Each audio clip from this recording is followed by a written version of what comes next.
नमस्कार दोस्तों, कैसे हैं आप लोग? 23 मई 2023 यानी कि ट्यूसडे के इकोनॉमिक टाइम्स के फुल पेपर एनालिसिस में आपका स्वागत है। इधर हम स्टार्ट टू एंड पूरे पेपर को कवर करते हैं।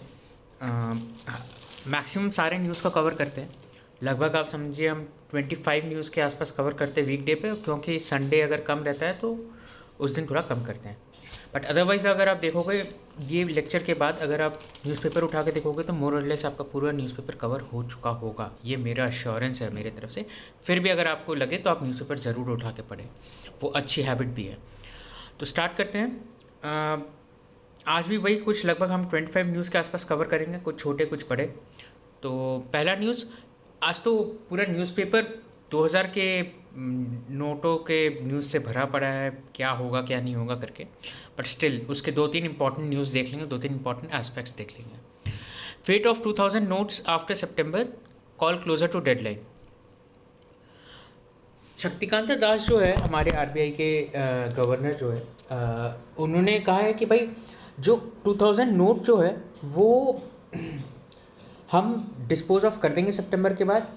और उनका ये चीज़ है कि भाई हम क्लोजली वॉच कर रहे हैं लिक्विडिटी को। देखिए अचानक से क्या हुआ ना, दो इंसिडेंट हुआ हमारे इकोनॉमी में।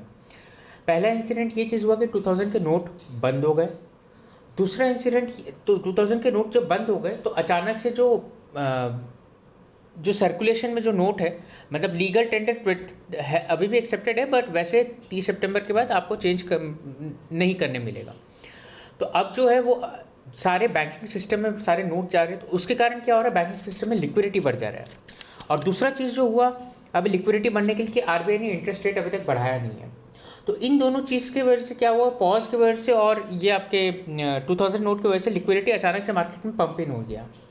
और तो आरबीआई ये चीज़ कह रहा है कि भाई अभी जो 2000 नोट के जो है मार्केट में, हम उसे क्लोजली वॉच करें। लिक्विडिटी अगर बहुत ज़्यादा बढ़ता है तो फिर हम एक्शंस लेंगे। एक्शंस जैसे कि क्या, एक्शंस जैसे कि वो लोग इंटरेस्ट रेट को भी हो सकता है बढ़ाए, या तो थोड़ा लिक्विडिटी कम करने के लिए जनरली बैंक क्या करती है, ओपन मार्केट ऑपरेशंस में जाती है। आरबीआई जो करती है वो ओपन मार्केट ऑपरेशंस में जाती है, वो मार्केट से बॉन्ड खरीद लेती है। अब जब मार्केट में बॉन्ड बेच देती है, तो क्या होता है, जो कैश आता है वो अपने पास रख लेते हैं, तो एक्सेस लिक्विडिटी को वो अपने पास सक कर लेती है। ठीक है, फिर उसके बाद नेक्स्ट न्यूज़ की तरफ जब बढ़ते हैं, Adani stock rise most since January, Hindenburg report. देखिए अडानी के स्टॉक्स जो है अभी काफ़ी ऊपर चल रहा है। हिंडनबर्ग के रिपोर्ट में लोग ने भरोसा किया था, बट फिर अब धीरे धीरे अडानी जो है कॉन्फिडेंस जीत रहा है इन्वेस्टर्स का। अगर आप देखो तो कई सारे जो स्टॉक्स है उन्होंने कुछ 6% से लेकर 23% तक रिटर्न दे दिया। सुप्रीम कोर्ट पैनल का भी अभी रिपोर्ट आ चुका है कि कोई भी रॉन्ग डूइंग नहीं है अडानी उसमें। अगर आपको भी ऐसा लगता है कि अडानी के कंपनी में कुछ भी रॉन्ग डूइंग नहीं है, आप इन्वेस्ट कर सकते हैं। मैं तो फिलहाल अपने पर्सनल नोट पे कहता हूँ, मैं अभी इन्वेस्ट नहीं कर रहा हूँ अडानी में। मैं थोड़ा सा और क्लैरिफिकेशन का वेट कर रहा हूँ। हालांकि मुझे भी ऐसा लग रहा है कि सेबी उल्टा सीधा तो शायद ना ही दे रिपोर्ट में, बट देखते आगे क्या डेवलपमेंट होता है। Next news, Jio mart issues pink slips to 1000 plus more likely over next few weeks. देखिए ये एक अच्छा तरीका होता है इशूज पिंक स्लिप्स। ऐसा बोलने का मतलब वो कंपनी ने उसे उनको ले ऑफ कर रही है।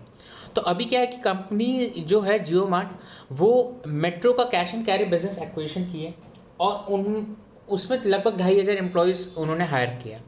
तो अब वो 2500 एम्प्लॉयज़ को तो उन लोग metro cash and carry business में तो रखेंगे, तो इन लोग क्या कर रहे हैं, अब अपने जियो मार्ट के जो एम्प्लॉयज़ है उनको थोड़ा बहुत निकाल रहे, मतलब एम्प्लॉयमेंट से निकाल रहे हैं। तो ये एक न्यूज़ है।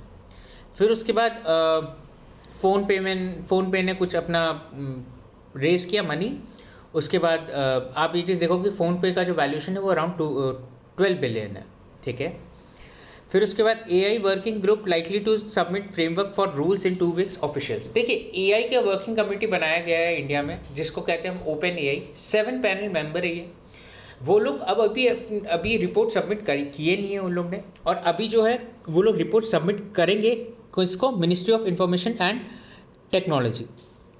तो उसे उन लोग सबमिट करेंगे, और वो फिर हम रिपोर्ट के बारे में उस समय पढ़ेंगे। अभी बस ये न्यूज़ है कि 2 वीक में रिपोर्ट सबमिट करेंगे। यार जब सबमिट करेंगे तभी हम पढ़ लेंगे ना एक साथ। फिर उसके बाद relief for Go First as NCLAT upholds tribunal order for on insolvency. देखिए गो फर्स्ट का कंटिन्यूसली न्यूज़ में है, गो फर्स्ट ने इंसॉल्वेंसी के लिए अप्लाई कर चुका है। एनसीएलटी में गो फर्स्ट जो है वो इंसॉल्वेंसी के लिए जब अप्लाई किया था तो एनसीएलटी ने उसके एसेट्स पे मोरेटोरियम लगा दिया। अब क्या लेसर्स को प्रॉब्लम हो रहा है, उन लोग बोल रहे कि आप केप टाउन कन्वेंशन को, आपका जो पार्लियामेंट है 2018 में पास भी कर चुका है बट आपने रेटिफाई नहीं किया। केप टाउन कन्वेंशन क्या बोलता है कि लेसर्स का राइट रह जाता है आपके एसेट्स के ऊपर जो उन लोगों ने लीज किया था एयरलाइंस के सेक्टर में, बट हम लोग ने क्योंकि रेटिफाई नहीं किया तो अभी भी लेसर का राइट नहीं है वो एयरक्राफ्ट पे।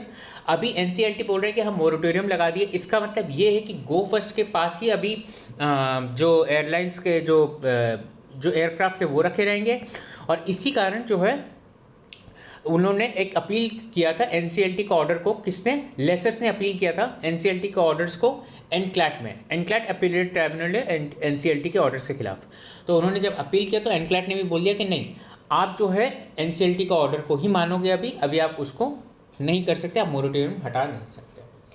चलिए नेक्स्ट न्यूज़ पढ़ते हैं दोस्तों। अगर अभी तक आप वीडियो देख रहे हो तो वीडियो पे आप लाइक तो बनता ही है, और कमेंट करके ज़रूर मुझे बताएं कि आपको ये वीडियोस कैसे लग रहे हैं, सीरीज़ में किस और क्या इंप्रूवमेंट चाहते हैं, क्योंकि मैं सीरीज़ अभी आप देख रहे हो कि डेली बेसिस पे लेके आ रहा हूँ और मैं अब आगे भी लेके आऊँगा ये सीरीज़।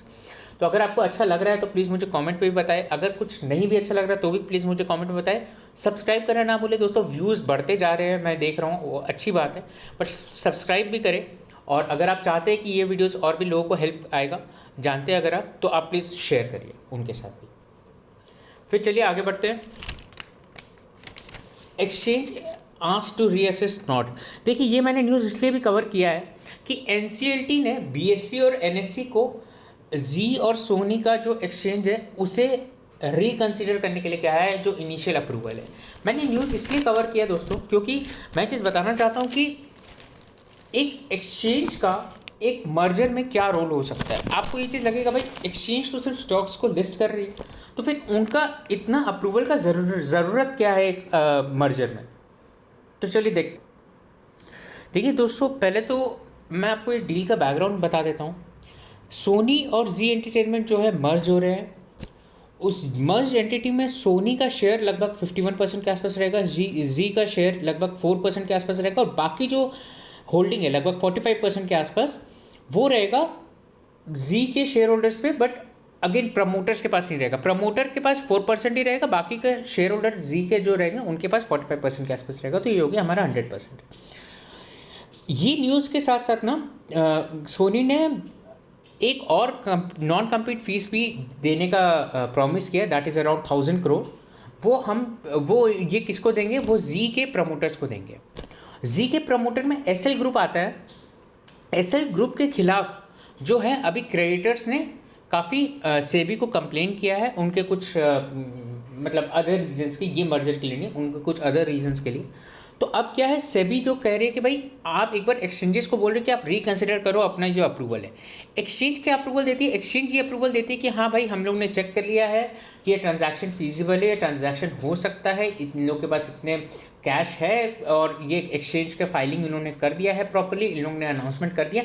इस टाइप के अप्रूवल फाइलिंग इनके जो ये सब चीज़ करते रहते हैं, तो एक एक्सचेंज अपनी तरफ से अप्रूवल देता है। तो वही चीज़ मर्जर सब कुछ ठीक है करके जो आपने अप्रूवल दिया है एनएससी और बीएससी को, ये चीज़ एक्सचेंज को कहा जा रहा है कि आप रिकंसिडर करिए। कौन कह रहा है, सेबी कह रहा है। ठीक है, चलिए आगे बढ़ते हैं। आज तो प्योर पॉलिटिक्स में एंटायरली पॉलिटिक्स का ही न्यूज़ है, कोई भी ऐसा न्यूज़ नहीं है जिससे हम कवर कर सके, मतलब सारे पॉलिटिशियंस का कोई ना कोई स्टेटमेंट्स है। ये अगर नेक्स्ट न्यूज़ है कि भाई G20 का जो इवेंट होने वाला था कश्मीर में, G20 का इवेंट अब हो चुका है या हो रहा है कश्मीर में, ऐसा बोल सकते हैं अपन। तो इसमें क्या है कि भाई चाइना ने इस इवेंट को अटेंड नहीं किया, क्योंकि आप जानते हैं कि चाइना कश्मीर के विवाद को थोड़ा सा ज़्यादा ही इन्वॉल्व होता है उस चीज़ में। तो चाइना जो पाकिस्तान को नाराज़ नहीं करना चाहता था, और इस कारण जो है उन्होंने मीटिंग अटेंड नहीं किया। ठीक है, फिर उसके बाद आगे बढ़ते, प्योर पॉलिटिक्स से ऊपर बढ़ते हैं अब अपन। जियो मार्ट का ये वाला चीज़ हो गया। रशिया के ऊपर जो फ्रेश सैंक्शंस लगे डायमंड के ऊपर, वो 1 मिलियन जॉब्स को एट रिस्क डाल सकते हैं, ऐसा कहना है रिपोर्ट का। जो सूरत बेस्ड जो इंडस्ट्री है डायमंड की, वो अभी काफ़ी डाउनफॉल में चल रही है, क्योंकि रशिया से जो डायमंड इंपोर्ट होके आती थी दोस्तों, वो सूरत में ही कट एंड पॉलिशिंग होती है उनकी, एंड देन वो पूरे देश विदेश में एक्सपोर्ट होती हैं। तो अभी प्रॉब्लम क्या आ रहा है कि रशिया पे क्योंकि सैंक्शंस है, ये रशिया यूक्रेन वॉर के कारण, तो रशिया से इंपोर्ट अभी उस हैवी क्वांटिटी में हो नहीं पा रही। और देखिए गवर्नमेंट भी इतनी इंटरेस्टेड नहीं रहती है डायमंड वगैरह को इंपोर्ट मतलब हटाने के लिए। देखिए ऑब्वियसली उससे एक्सपोर्ट हर्ट हो रहा है, सब कुछ हो रहा है, बट गवर्नमेंट ये चीज़ पे ज़्यादा इंटरेस्टेड रहेगी जिसमें लोगों का एक यूटिलिटेरियन कंसेप्ट रहता है ना, कि भाई ज़्यादा लोगों का जो फ़ायदा हो। तो वो चीज़ है कि भाई आज अगर आप ऑयल इंपोर्ट कर रहे हो, आपके ऊपर ऑयल इंपोर्ट करने से सैंक्शन नहीं लगे तो आप खुश रहोगे। आप फिर डायमंड में इतना माथा नहीं लगाओगे, बोले यार डायमंड तो फिर भी एलिट क्लास लोग के लिए, जो मेरे जो आम लोग हैं, जो मेरे जो जो कि मैं बोलूँगा majority of the Indian population है, उनका किस चीज़ से बेनिफिट हो रहा है, वो चीज़ इंपोर्ट करेंगे हम, ताकि रशिया का सैंक्शन ना लगे। तो वो चीज़ भाई ऑयल के लिए हम लोग ने इसलिए बहुत लड़ा, डायमंड के लिए हम फिर भी पुश कर रहे हैं, बट ऐसा नहीं कि हम लड़ेंगे उस चीज़ के लिए, क्योंकि वो सबको बेनिफिट नहीं होगा। ऑयल वगैरह तो सबको बेनिफिट हो गया। चलिए आगे देखते हैं। फिर वापस से आरबीआई में revisit tool to manage liquidity banks after sudden change. जैसे कि मैंने आपको बताया कि दो इवेंट जो काफ़ी इंपॉर्टेंट है। अच्छा, और एक इवेंट जो काफ़ी इंपॉर्टेंट हो गया, आरबीआई का जो डिविडेंड मैंने आपको बताया था कि सेंट्रल गवर्नमेंट को लगभग 88,000 का आरबीआई ने इस साल का डिविडेंड दिया है। उससे भी क्या हो रहा है कि काफ़ी लिक्विडिटी बढ़ गया मार्केट में। तो ये दोनों तीनों इवेंट को आरबीआई क्लोजली वॉच कर रहा है। 2000 का नोट को जो बैंकिंग में आ जाएगा उसका एक लिक्विडिटी का बढ़ जाएगा, एक जो आरबीआई ने डिविडेंड दिया है वो, और जो रेट पॉज कर रखा है उससे, तो उससे लिक्विडिटी बढ़ जाएगा। तो आरबीआई भी थोड़ा कंट्रोल कर रहा है उस चीज़ को। फिर उसके बाद auto sectors weight in FPI portfolio at multi month high. ये मैंने बस इसलिए कवर किया कि देखिए फॉरेन पोर्टफोलियो इन्वेस्टर्स जो है वो लोग वो होते हैं कि जो लोग सेबी द्वारा रजिस्टर्ड पोर्टफोलियो इन्वेस्टर्स रहते हैं, बाहर से फंडिंग आती है हमें, और ये लोग जो है इंडियन स्टॉक्स में इन्वेस्ट करते हैं, ज़्यादा क्वांटिटी में नहीं, ये लोग कुछ कुछ शेयर्स बस बाय करके रखते हैं। अभी ऑटो सेक्टर काफ़ी फोकस में है इनके, तो ऑटो सेक्टर में बूम देखने को मिल सकता है।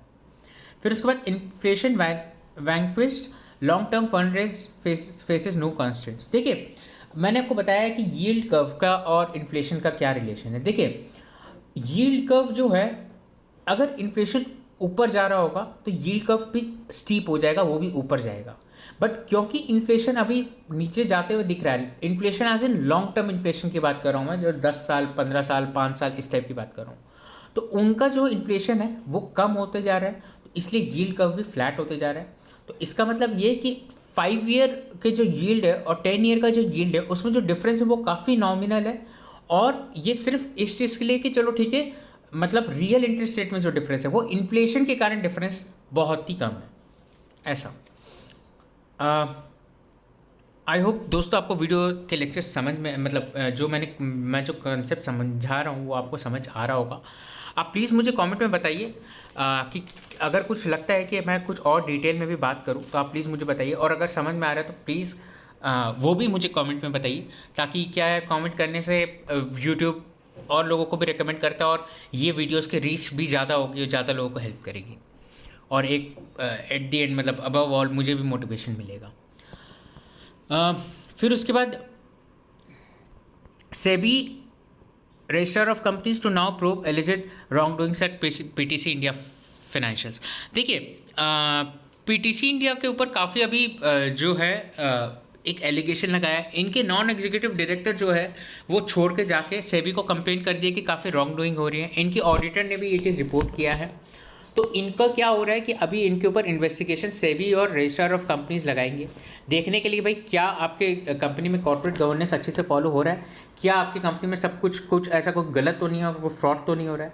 तो इसके लिए सेबी और आरओसी इन्वेस्टिगेट करेगी। इस इन्वेस्टिगेशन का मेरा ये कारण था इस न्यूज़ को फोकस करने का कि देखिए सेबी और आरओसी कितना इन्वॉल्व होकर कुछ इन्वेस्टिगेशन करती है कंपनी के रॉन्ग डूइंग्स में, और तभी हम कहते हैं watchdog of Indian securities, SEBI को हम बोलते हैं।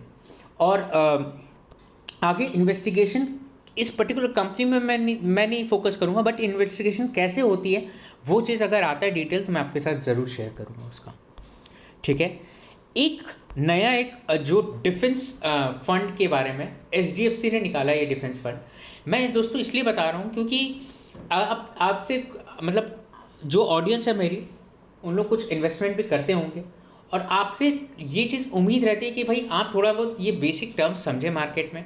डिफेंस फंड ये है कि भाई जो कंपनी जैसे एचडीएफसी अभी अपने डिफेंस फंड लेके आ रही है, इसका मतलब ये है कि भाई एचडीएफसी डिफेंस फंड में इन्वेस्ट करेगी, डिफेंस के स्टॉक्स में इन्वेस्ट करेगी। डिफेंस अभी आपको पता है कि इंडिया चाइना के एग्रेशन और बाकी इंडो पैसिफिक के एक लीडर बनने के लिए इंडिया जो है डिफेंस में काफ़ी अभी हद तक इन्वेस्ट कर रहा है। तो आने वाला टाइम में डिफेंस के स्टॉक्स ऊपर जा सकते हैं दोस्तों। आप अच्छे अच्छे स्टॉक्स पे अभी भी इन्वेस्ट कर सकते हैं। हालांकि पिछले कुछ साल में काफ़ी अच्छा रिटर्न दे गया है डिफेंस स्टॉक्स, बट अभी भी टाइम ज़्यादा नहीं हुआ है। आप अच्छे अच्छे डिफेंस स्टॉक्स में इन्वेस्ट कर सकते हैं। अगर आप चाहते हैं कि मैं इस पर एक वीडियो बनाऊँ तो प्लीज़ लेट मी नो, मैं इस पर एक video I will be more than happy to make a video on this defence stocks. और मैं अपनी भी होल्डिंग्स आपके साथ शेयर कर दूँगा कि मैं भी क्या क्या चीज़ पे होल्ड करता हूँ डिफेंस पे। फिर उसके बाद travel industry seeks removal of 20% TCS on overseas packages. देखिए दोस्तों, ये काफ़ी चर्चे में ओवरसीज पैकेजेस में ट्रैवल इंडस्ट्री काफ़ी फ्रस्ट्रेटेड है कि हम 20% जो अपने ट्रैवलर्स को GST कहाँ से देने के लिए बोले। तो वो जो अभी ट्रैवल इंडस्ट्री जो है मिनिस्ट्री से दरख्वास्त कर रही है कि भाई आप ये 20% वाला GST हटाओ। Government cuts fame 2 subsidy on electric two wheeler from June. देखिए ये सिर्फ एक डेवलपमेंट है। गवर्नमेंट ने जून से अब जो है फेम 2 का सब्सिडी जो है इस पे अब नहीं देगी। किस पे नहीं देगी? टू व्हीलर्स पे नहीं देगी, इनफैक्ट 3 व्हीलर्स पे देगी। और सब्सिडी का अमाउंट जो है जो इलेक्ट्रिक बाइक्स वगैरह में है उस पर वो कम कर देगी और ज़्यादा लोगों को सब्सिडी देगी। एज इन पहले 40% तक का सब्सिडी रहता था, अब 15% रह जाएगा, ताकि और लेकिन अमाउंट जो एलोकेटेड है वो उतना का उतना ही रहेगा, but number of vehicles obviously ज़्यादा हो जाएंगे। ठीक है। फिर उसके बाद auto makers to pump 10 billion in building EV capacity by 2030। देखिए EV अभी काफ़ी चर्चे में है। ICE जैसे जिसको बोलते हैं इंटरनल कंबशन इंजन्स, उसे गवर्नमेंट हटाने की कोशिश कर रही है। हमारा जो EV का जो अगर आप सेल बोलोगे वो लगभग 50,000 के आसपास है, पर 50,000 गाड़ियाँ बिकती है हमारी कंट्री में EV की हर साल। और इस साल जो और ये जो है ये नंबर लगभग 15 लाख के आसपास पहुंच सकता है। कब तक? 2030 तक। EV का जो कैगर है मार्केट में वो लगभग 9% है। दोस्तों मैं ये डेटा आपको सिर्फ इसलिए बताता हूँ क्योंकि इंटरव्यूज़ वगैरह में ये सब बहुत काम आते हैं, स्पेशली जब आप कोई केस स्टडी करते हो तो वो सब चीज़ें बहुत काम आते हैं आपको ये सब डेटा।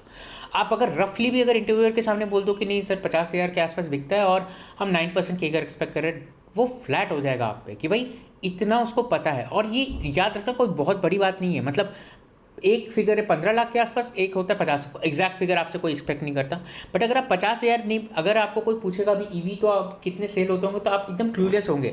शायद आप बोल दो 10,000, शायद आप बोल दो 2 लाख, या शायद आप 10 लाख भी बोल दो। लेकिन वो कितना फ़नी साउंड करेगा जब एक्चुअल में कोई फिगर अगर बोलता है कि भाई 50,000 ही है। तो इसी चीज़ के लिए थोड़ा सा एक नॉलेज अपना शो करने के लिए इंटरव्यूअर के सामने काफ़ी काम आता है। इंटरव्यूअर आपका ये चीज़ देखता है कि भाई आप केस स्टडीज़ वगैरह कर रहे हो तो उतना प्रैक्टिकल अप्रोच आप कितना फॉलो कर रहे हो इस चीज़ में। ठीक है,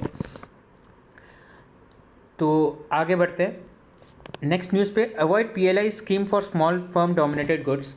एक्चुअली जो ग्लोबल ट्रेड रिसर्च इनिशिएटिव है वो कहता है कि भाई जो स्मॉल स्केल जो आपके जो मतलब स्मॉल बिजनेसेस जहाँ पर डोमिनेट कर रहे हैं वहाँ पे आप PLIs मत लेके आओ, क्योंकि नहीं तो फिर लार्जर जो कंपनीज है वो सारे मार्केट शेयर खा जाएंगे।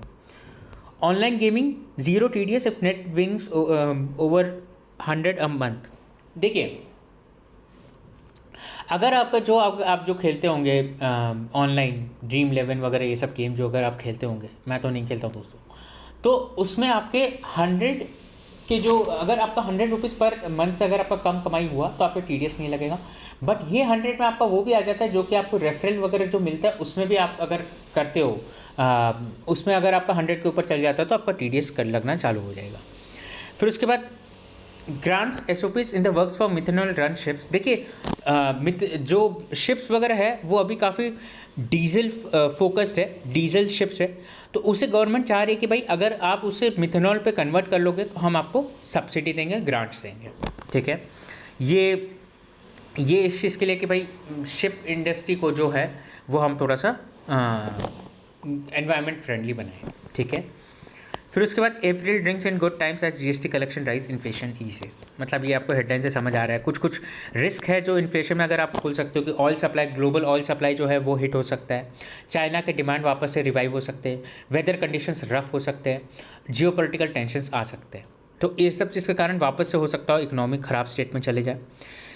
और अच्छे अच्छे फैक्टर्स क्या है कि भाई डोमेस्टिक कंजम्पशन तो वो स्टीडी रेट में ग्रो हो रहा है, इन्वेस्टमेंट्स प्राइवेट सेक्टर से काफ़ी आ रहे हैं, रियल एस्टेट से काफ़ी एक अच्छा ग्रोथ देखने को मिल रहा है, मैन्युफैक्चरिंग सर्विसेज ये सब चीज़ ग्रो कर रही है, expected ease of global commodity prices ये भी चीज़ हो रहा है, ठीक है। फिर उसके बाद नेक्स्ट न्यूज़ देखते हैं, G20 group bats for cross border listing of startup. ये देखिए दोस्तों बहुत ही इंपॉर्टेंट न्यूज़ है दोस्तों। वापस से एक बार लाइक का रिमाइंडर देना चाहूँगा आपको, अगर ये चैनल अच्छा लग रहा है तो आप सब्सक्राइब ज़रूर करें, सब्सक्रिप्शन बढ़ता है तो आपको नोटिफिकेशन भी जाएगा जब भी आप मैं कोई इस टाइप के वीडियोस डालूंगा, और मैं तो ये डेली डालूंगा जैसे कि मैंने आपको कहा। चलिए आगे बढ़ते हैं। G20 group bats for cross border listing of for startups. देखिए हो क्या रहा है कि स्टार्टअप्स की ना फंडिंग की अभी क्राइसिस चल रही है, जैसे आपको सबको पता है। विंटर मंथ चल रहा है स्टार्टअप के लिए, हो सकता है वो फंडिंग को लेके ऐसा बोल रहे हैं अभी, और फंडिंग एक्चुअली कम हो गई है, ऑलमोस्ट 2/3 से गिर गई है फंडिंग, जो स्टार्टअप की जो फंडिंग है। पिछले साल 24 बिलियन की जो फंडिंग है वो आई है स्टार्टअप में। तो ऑल इन ऑल इसका ये कहना है कि भाई G20 जो कंपनी जो कंट्रीज़ है वो कह रही है कि भाई स्टार्टअप के लिए फंडिंग के लिए कुछ और मेथड भी लेके आए, जैसे कि स्टार्टअप को लिस्ट कराया जाए बाहर के मार्केट्स में जो कि सिर्फ स्टार्टअप के एक्सचेंजेस को केटर करते हैं। फिर उसके बाद ताकि क्या होगा, आप उस मार्केट से पैसा उठा सकते हो। फिर उसके बाद फंडिंग के जो इंटरनेशनल जो रूट्स है वो उसको खोला जाए, बैंक्स वगैरह कंसोर्शियम जो बाहर जो जो स्टार्टअप को फंडिंग करना चाहती है वो करें, ठीक है। नेविगेशन ज़्यादा अच्छा हो एंटरप्रेन्योर्स का, एज इन एंटरप्रेन्योर्स जो है वो काफ़ी एक्सचेंज कर पाए अपने आइडियाज़ को, अपने बिजनेसेस को, पार्टिसिपेट इन गवर्नमेंट प्रोजेक्ट्स और टेंडर्स, ठीक है, और standards of ease of doing cross border investments, ताकि क्या इन्वेस्टमेंट्स अगर होंगे तो स्टार्टअप्स के लिए फंडिंग अच्छे उस पर आ जाएगी। फिर उसके बाद नेक्स्ट न्यूज़ जो पढ़ते हैं हम, जैसे कि मैंने आपको कहा कि पूरा आज पेपर ही 2000 के ऊपर 2000 नोट के ऊपर भरा पड़ा है। जोमेटो में काफ़ी यूज़ हो रहा है अभी 2000 के नोट। फिर उसके बाद पेट्रोल पंप्स में काफ़ी यूज़ हो रहा है। ये सब तो देखिए होता ही है, मतलब जब भी ये ऐसे नोटबंदी होती है तो एक्सचेंजेस आज टू रीअसेस अप्रूवल, ये हो गया न्यूज़, ठीक है। एनक्लैट वाला चीज़ हो गया, सोनी मर्जर, ये फिर गोल्ड में ज़्यादा इन्वेस्ट कर रहे हैं। गामीबिया डेथ्स के बारे में जो US FDA इश्यूज़ अलर्ट, ये चीज़ है कि भाई गामीबिया में आपको पता हो कि इंडियन मैन्युफैक्चरर द्वारा जो सिरप बनाई गई है उस पर काफ़ी लोगों को डेथ हुई है। अभी फाइनल उसके बारे में रिपोर्ट के ऊपर कंफर्मेशन नहीं है कि क्या है क्या नहीं। अब US FDA भी अलर्ट इशू कर रही है, देखते हैं इस पर कुछ अहम डेवलपमेंट होगा तो बात करेंगे यहाँ पर। फिर उसके बाद अडानी ग्रुप का जो इन्वेस्टर कॉन्फिडेंस का जो बूस्ट है वो चीज़ मैंने आपको कवर कर ही लिया। फिर उसके बाद मेटा, फिर नेक्स्ट जो सेक्शन है अराउंड द वर्ल्ड, जिसमें मेटा फाइंड, पहला न्यूज़ है कि Meta fined 1.2 billion by EU over US data transfers. देखिए मेटा हर बार आजकल कुछ जो है गलत चर्चों के कारण न्यूज़ में रहता ही है। मेटा अभी वापस से 1.2 बिलियन यूरो उनको फाइंड किया गया। That's a very very big amount for a tech company. उन लोग का ये कहना है कि भाई यूरोपियन यूनियन का ये कहना है कि भाई आप US को डेटा ट्रांसफ़र कर रहे हो without our permission, without consumers और विदाउट दैट पर्सनस परमिशन। तो उन्होंने ये चीज़ के कारण मेटा पे फाइन किया है। फिर उसके बाद Iran building new facility out of US air strikes reach. US जो है काफ़ी ईरान पे नज़र रखता है कि भाई वो न्यूक्लियर फैसिलिटी डेवलप नहीं कर रहा है। तो इस पे क्या है, नटान्स साइट पे ईरान जो है अपना साइट बिल्डअप कर रहा है, सॉरी न्यूक्लियर पावर बिल्डअप कर रहा है। तो अगर US को ये चीज़ पता चली गया है तो ऑब्वियसली अब आउट ऑफ रिस्क तो नहीं हुआ, बट ऐसा हो सकता है कि नटान्स में कहाँ बिल्डअप कर रहा है ये चीज़ उन्हें पकड़ पाना मुश्किल होगा सैटेलाइट वगैरह से, बट इतना तो पता चल गया अब US साइट बिल्डअप कर रहा है, ऐसा रिपोर्ट्स कह रहे हैं, ठीक है। चाइना ने एक US कंपनी को बैन किया है, तो इसका न्यूज़ का कवरेज का मेरा ये इंटेंशन है कि चाइना अगर ऐसे माइक्रोन टेक जो कंपनी है, जो कि लिस्टेड कंपनी है, अगर उसे बैन कर रहा है US में, सॉरी अपनी चाइना में, तो काफ़ी प्रॉब्लम हो सकता है। देखिए US चाइना वॉर वापस से US चाइना जो ट्रेड वॉर है वापस से चालू हो सकता है। यही सब छोटे छोटे एक्शंस के कारण जो है ट्रेड वॉर्स चालू होते हैं, पर देखते हैं अगर इसमें कोई डेवलपमेंट होता है। Turkey's 3rd place candidate organ endorses Erdogan in run of vote. देखिए टर्की में जो इलेक्शन मैंने आपको बताया था कि किसी भी एक पर्टिकुलर पर्सन को 50% से ज़्यादा वोट नहीं मिले, तो जो एर्दोगन है उसे जो 3rd पर्सन ने जीता था, दैट इज़ ओगन उन्होंने एंडोर्स कर चुका है एर्डोगन को। इसका ये मतलब कि नहीं है कि एर्डोगन जीत जाएंगे, बट हाँ, अब इलेक्शंस में जब एर्डोगन जब आएंगे तो वो उनके सपोर्ट के साथ आएंगे, ओगन के साथ। तो जो ओगन के सपोर्टर्स जो जो थे 3-4% से, वो लोग अब हो सकता है एर्डोगन को सपोर्ट करें। तो अब ये चीज़ रन ऑफ इलेक्शन में ही पता चलेगा कि क्या नतीजा आता है, ठीक है। फिर उसके बाद नेक्स्ट न्यूज़ है, TRAI in a bind as Vodafone India accuses rivals of predatory pricing. Vodafone India काफ़ी इनफैक्ट वोडाफोन और एयरटेल दोनों ने 2016 में अक्यूज़ किया था इसे, रिलायंस जियो को, कि ये प्रेडेटरी प्राइसिंग एज एन आप एक फिक्स प्राइस पे अनलिमिटेड एक्सेस दे रहे हो 5G का। तो उन लोगों ने ये चीज़ के कारण अपील किया था। अब एयरटेल खुद भी दे रहा है, तो एयरटेल अब इस चीज़ को अपील नहीं कर रहा है, इनफैक्ट बस अब वोडाफोन ही अपील कर रहा है। तो अब देखते हैं इस पर क्या ट्राई एक्शन लेता है। हालांकि ट्राई ने ये चीज़ को, हमने पहले भी पढ़ा था कि ट्राई ने ये चीज़ को तो डिनाई कर दिया कि भाई अब हम एक एक प्लान को तो उनका देखेंगे नहीं, बट हाँ ओवरऑल प्लान को अगर आप बोलोगे तो देख सकते हैं कि प्रेडेटरी प्राइसिंग हो रही है कि नहीं हो रही है। हम पास्ट में जाके ऐसे नहीं देखेंगे। 4 major telecom companies beat benchmark for network service quality. देखिए नेटवर्क सर्विस क्वालिटी ट्राई के द्वारा होता है, तो 4 कंपनीज जैसे कि Jio, Airtel, Vodafone and BSNL ये काफ़ी अच्छा परफॉर्म की है। फिर उसके बाद power prices feel the heat on high demand, plants have enough coal. देखिए गर्मी बढ़ती जा रही है दोस्तों, और हीट जो AC वगैरह का सबका रिक्वायरमेंट बढ़ते जा रहा है, तो काफ़ी ऑब्वियसली काफ़ी हीट देखने को मिल रहा है, काफ़ी कंजम्पशन देखने को मिल रहा है पावर का। तो इस चीज़ से कारण काफ़ी डिमांड हो रहा है, तो प्राइस भी ऊपर जाते जा रही है। दैट्स इट दोस्तों। ये जो लास्ट न्यूज़ अगर आप देखोगे, लास्ट पेपर मैंने कवर कर दिया, AI रूल्स वाला भी और फ़ोनपे वाला भी। TCS वाला चीज़ एक नॉर्मल है कि TCS ने BSNL से बैक किया ऑर्डर। हम एक पर्टिकुलर एक छोटे छोटे न्यूज़ में, ऐसे तो हज़ारों कंपनीज ने हज़ारों बैक करते ऑर्डर, तो हम हर एक छोटे न्यूज़ पे तो हम घुस नहीं सकते। और that's it from my side. सारे न्यूज़ आपके ऑलमोस्ट कवर हो गए। तो प्लीज़ दोस्तों वीडियो पे लाइक ज़रूर करें और कमेंट करके ज़रूर बताएं कि आपको ये सीरीज़ कैसा लग रहा है, ताकि मुझे भी लगे कि मैं नेक्स्ट भी ये कंटिन्यू करूं। और सब्सक्राइब करना ना भूलें। Have a nice day.